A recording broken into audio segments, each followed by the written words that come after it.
Rangers are heading into a summer of key decisions, and one of the most talked about situations at Ibrox may now be approaching a major turning point, with the club preparing for a new era under Russell Martin and a fresh structure behind the scenes. Movement is expected both in and out of the squad in the weeks ahead. And now, one particular development has taken a significant step forward, setting the stage for what could be one of the most impactful storylines of the window. As the board looks to balance long-term planning with immediate ambition, talks have progressed behind closed doors regarding a high-profile first-team player. While nothing has been finalised just yet, discussions are understood to be at an advanced stage, with a deal now believed to be within reach. For Rangers, it could be the moment that shapes not only their summer strategy, but also the direction of their squad heading into the new campaign. Let's break it down, along with all the other Rangers news from the last 24 hours. There is so much to discuss in today's video,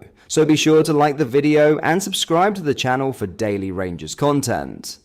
But first, Scottish FA President Mike Mulroney says not even a different camera angle would have prevented Nicholas Raskin's effort for Rangers against Hibernian from being ruled out, as he revealed the cost of introducing Goalline Technology in the top flight. The Belgian midfielder thought he had put his side 2 in front at Easter Road on the final day of the Scottish Premiership season, although referee Nick Walsh didn't give a goal. After a VAR review, it was found that there was no conclusive evidence that proved the ball was over the line. The camera wouldn't eradicate the issue of the Hibs v Rangers game, said Mulroney. It could still be blocked by a player on the line, so it needs to be goal line technology because it can still be blocked. The SFA view on that is really simple. If the league wants it, we'll bring it in. It was on the agenda at the last meeting of the Professional Game Board. I chair that and we're saying, no problem whatsoever. You want goal line technology, we'll support it. But there are games in Scotland that use goal line technology.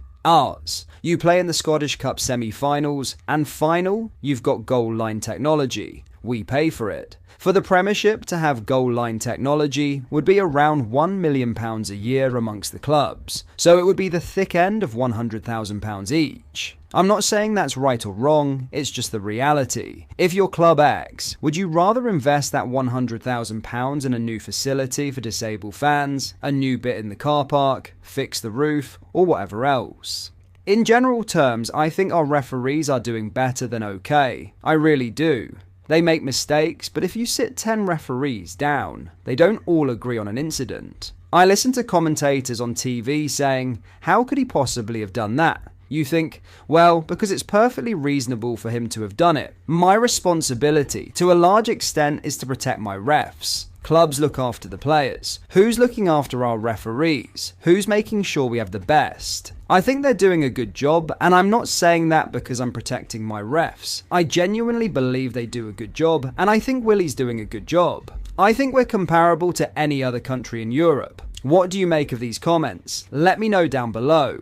Now, in some huge Rangers transfer news, Rangers are set to agree a deal for a striker as Greek heavyweights AEK Athens are ready to make a bold statement in the transfer market. And Cyril Desus is at the centre of their ambitious plans. The Rangers frontman has hit 51 goals in 2 seasons at Ibrox, yet despite his prolific return, he continues to divide opinion among the Rangers faithful. Now, the Greek Super League side, fueled by the financial muscle of shipping magnate Marios Iliopoulos, have set their sights firmly on the 30-year-old Nigeria international as their marquee signing of the summer.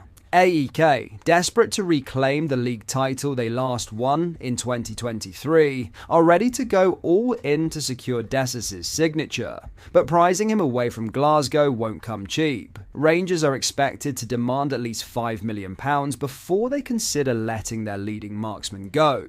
The club's new American owners, led by Andrew Kavanagh and backed by investors from the San Francisco 49ers, are not in the mood to sell on the cheap. After all, the previous regime forked out £4.5 million to bring Desus in from Cremonese just last year, and new sporting director Kevin Thelwell is convinced the striker's goal every other game record more than justifies a significant return.